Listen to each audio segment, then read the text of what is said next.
Bonjour et bienvenue à nouveau sur 1, 2, droit.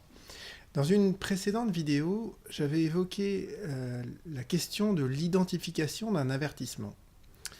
Et la raison pour laquelle j'avais fait cette première vidéo, c'est précisément compte tenu des conséquences que cela entraîne sur l'exercice du pouvoir disciplinaire de l'employeur. On retrouve en droit du travail une règle qui est bien connue en droit pénal, règle à laquelle on se réfère souvent dans sa formulation en latin, la règle non bis in idem. Et elle est également formulée de la manière suivante par la chambre sociale de la Cour de cassation. Dès lors que les faits fautifs invoqués à l'appui d'un licenciement ont donné lieu à des avertissements écrits, il en résulte que l'employeur a épuisé son pouvoir disciplinaire et qu'il ne peut donc prononcer un licenciement fondé sur les mêmes faits. D'où l'intérêt, que vous avez désormais bien compris, d'identifier si l'employeur n'a pas, sans le savoir, déjà adressé au salarié un avertissement, comme je vous l'expliquais dans la précédente vidéo.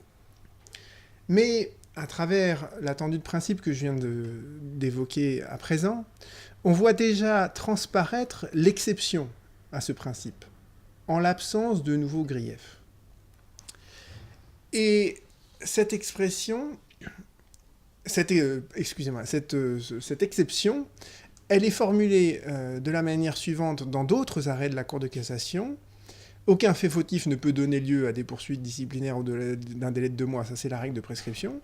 Ces dispositions ne font pas obstacle à la prise en considération d'un fait antérieur, dans la mesure où le comportement du salarié s'est poursuivi dans ce délai. Donc, cette règle, elle vaut en matière de prescription. On ne peut pas sanctionner un fait qui est antérieur à plus de 2 mois. De la même manière, on ne peut pas sanctionner un fait qui a déjà fait l'objet d'une sanction, mais la Cour de cassation considère, dans un cas comme dans l'autre, que l'on peut néanmoins prendre en considération un fait déjà sanctionné, un fait prescrit, dans la mesure où le comportement du salarié s'est poursuivi au-delà. Et il ne faut pas se méprendre sur cette exception. Il ne s'agit pas de sanctionner à nouveau un fait qui a déjà été sanctionné, ou de sanctionner un fait qui est couvert par la prescription.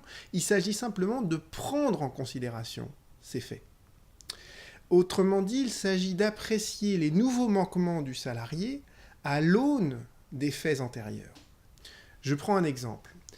Admettons un salarié qui travaille sur une chaîne et qui est constamment légèrement en retard sur sa prise de poste. Ça retarde d'autant la mise en œuvre de la chaîne. Et vous voyez bien qu'en soi, ce fait n'est pas très grave. Mais c'est son accumulation qui le rend grave. Donc si l'employeur sanctionne les premiers retards du salarié par un avertissement, il utilise son pouvoir disciplinaire de manière proportionnée. Mais rien ne l'empêche ensuite, pour un nouveau retard du salarié, de licencier le salarié pour faute grave. Et le juge sera enclin à retenir lui aussi la faute grave, parce que même si ce nouveau manquement du salarié n'est pas en lui-même plus grave que les autres, il témoigne néanmoins d'une insubordination caractérisée de la part du salarié, et cette insubordination caractérisée, elle, justifie un licenciement pour faute grave. Je vous trouverai dans cette présentation aussi un autre exemple très récent du 6 décembre 2017 dans lequel le salarié n'avait pas suffisamment pris soin de son véhicule de fonction. Il avait déjà été averti, fait l'objet de plusieurs avertissements de la part de l'employeur et face à un nouveau manquement du salarié, l'employeur a décidé de le licencier pour faute grave et la Cour d'appel a considéré que la faute grave était ici bien caractérisée. Évidemment, je vous invite à retrouver l'intégralité de cet article sur le site 1, 2, droit.com à l'adresse qui apparaît maintenant. Vous y trouverez aussi tous les autres articles pour lesquels je n'ai pas encore eu le temps de faire des vidéos. Merci et à bientôt.